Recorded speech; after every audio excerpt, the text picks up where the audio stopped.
Hey guys, this is David at Grow Sundews YouTube channel. I just wanted to show you guys a quick example of feeding tiny baby sundews. So this is Drosera oblanceolata from Hong Kong, and I really love this species, so it's time to give them a boost so they'll grow up. And seedlings will grow pretty slowly when they're this small, unless you give them a good feeding. So let's see if I can help you guys out with that.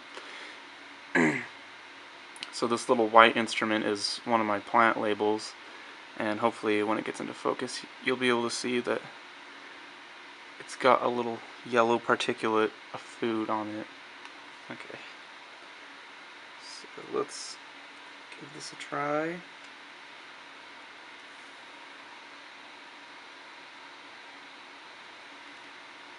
Okay, so there's one tiny speck, and you don't want to overwhelm these baby seedlings with food because it's going to cause you like mold problems and stuff, so you really only want to feed them like one speck of dust per plant. This can be pretty meticulous, so it requires a little bit of patience getting the food to the plants. And they'll eat it up just like normal regular sized sundews, and but with the seedlings I find it really gives them a big boost. So hopefully this is in focus for you guys. I know it's pretty small.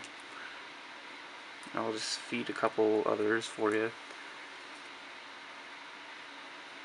So if you're wondering what kind of food I'm using, I'm actually using a nutritional yeast. So it's deactivated yeast. It's pretty cheap, and I had to start using it because although I really love freeze-dried bloodworms, you can actually get allergic to them. So after using that for about 5 years, I became allergic. And I find this nutritional yeast, it's food safe, and it doesn't really have like any big catalyst for mold in it because it's pretty much just pure cell mass and proteins. So I find that makes it slightly better than fish food, which will have like, it'll have either like bread, some wheat components to it or something like that. So yeast I find is a little bit better. And this doesn't have to be an exact science, just try to get like one speck per plant. It can be pretty difficult sometimes. And don't ever feed any plants that aren't dewy, because that's pretty much just recipe for disaster. So I'll show you feeding one of these larger ones so it's a bit more obvious.